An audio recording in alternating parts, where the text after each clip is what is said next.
883-1890 or visit us online at bluettseptic.com today. Good morning. So nice to have you join us today. We always hope that your day is off to a good start. Did you wake up this morning and check your investments, take a look at your 401k, maybe your retirement account? Did you feel good? Did you feel not so good?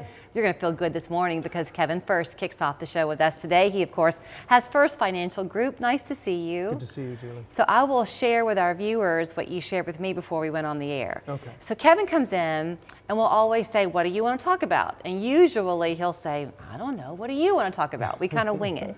But we've locked in on talking a little bit about estate planning this morning.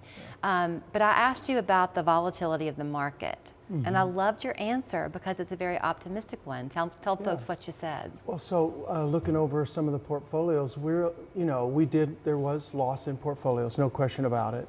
Uncertainty is not good for the market, and that's what we saw happen. And so, but if you don't sell, you don't lose. Yes, you lost it on paper, but if you would have just stayed the course, most of our portfolios that we're looking at right now were either at or just below where we started the year. So we've gotten through it. You just have to have that. Once you understand your risk, you get your risk in order, then you just follow that risk through. And this is the time when you decide, hey, I'm taking too much risk. I might want to pull my risk back a little bit, especially once the market comes back up, and it has. For the most part, the market's right about where we started first of the year. We still have some that depends on your risk again. If you were somebody that took more risk, you might not quite be there yet. Some people that didn't take as much risk, I've had their portfolios, they're up, they're over 1-2%. So it just depends on your risk, how you weathered through this. I think you have shared with me over the years that there is no real formula for this because it's completely individualized. Because I've asked you before, should you be taking more risk when you're in your 40s and 50s and less risk when you're approaching retirement? And your answer is it depends on you and your comfort level. It does, because I might be able, so I'm almost 100% stock. That's not going to be what you want to do. Nobody comes to me and say, hey, what are you doing? I'm going to follow you. If they do, they're going to be unhappy because about the minute it pulls back 10-15%, they're going to call me and say, hey, how come this is dropping so much? And it's going to be, that's how I invest my money. Maybe it's not right for you. And so, but we never get there because we do the risk up front anyway. We tell people it's the most important thing. And it is subjective to whatever's going on. You might feel good that day and your risk score's high. The next day, you might not feel so good, it's low. What really tells risk to me, if it's right, is you don't get phone calls. I got 2 phone calls. Both of them were buyers. They wanted to buy more because they knew the market was down. That's the phone call you want. Right. And I do not remember a call I got that somebody said, hey, my portfolio's down, I really feel uncomfortable.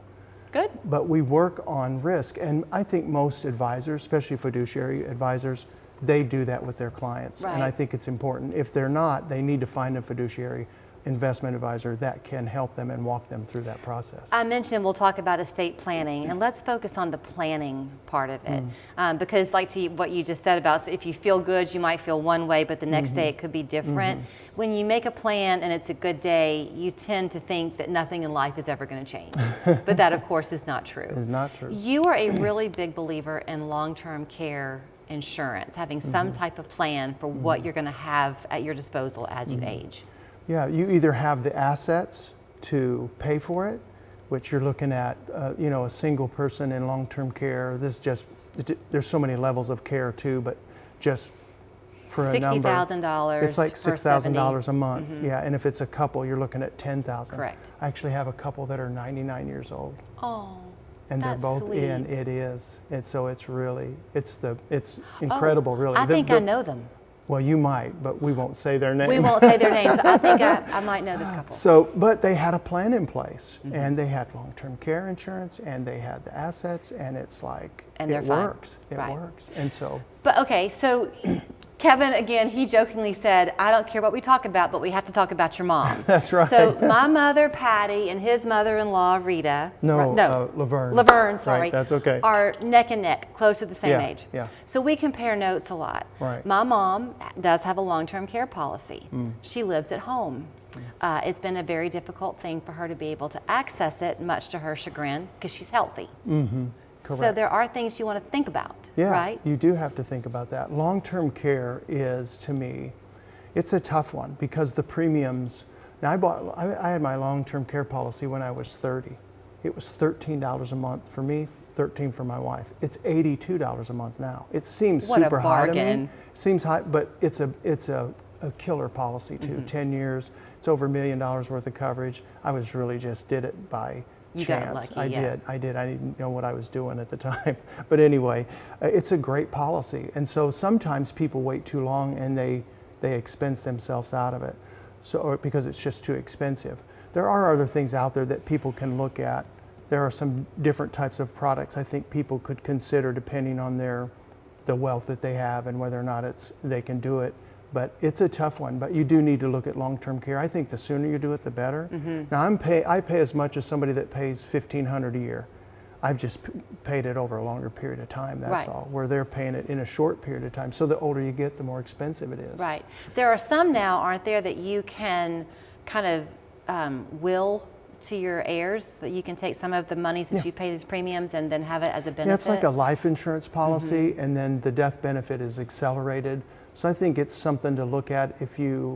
Either way, you have to have the ability to pay the premium. Right. So you just have to look at that and see, but it does have a death benefit, and that's what you're talking about. Do you happen to know if that 2 activities of daily living that you have to meet, is that just industry standard, or is it something? They're pretty industry standard. I Okay. mean, for the most part, even with the combo life insurance that's out there or the regular long-term care policy, it is in both of them 2 out of 6 usually. If you're in a position to understand the vocabulary we're talking about, then you know what we're talking about. Yeah, yeah. If you're not there yet, you need to know the vocabulary. Yeah, Because when your life gets to this point and you would think, oh, I'm covered, you really might not be if That's you right. haven't read the That's fine right. print. Well, and there's certain things you have to meet to qualify, and that's the other thing. People think just because they need help Right. that their long-term care is going to cover it, and it's really beyond that. It's 2 daily Activities of daily living, yeah. Right, exactly. So we have about a minute left, but I will say this too, the sooner you start the conversation, the better. Yep.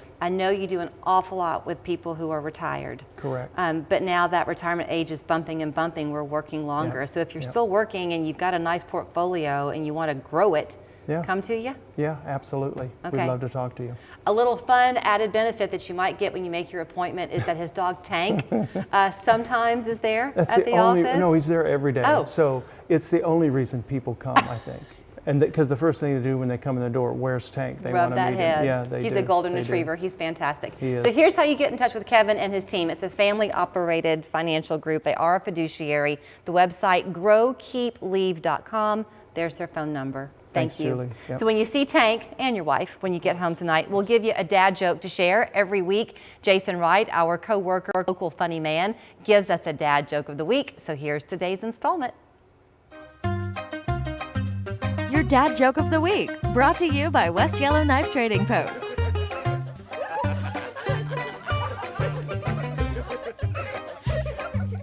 Hi there, and welcome back to this week's edition of the Dad Joke of the Week. I was walking down the street and a random fella threw eggs and milk and cheese at me. How dare he? Do you know what fish need to stay healthy? Simple.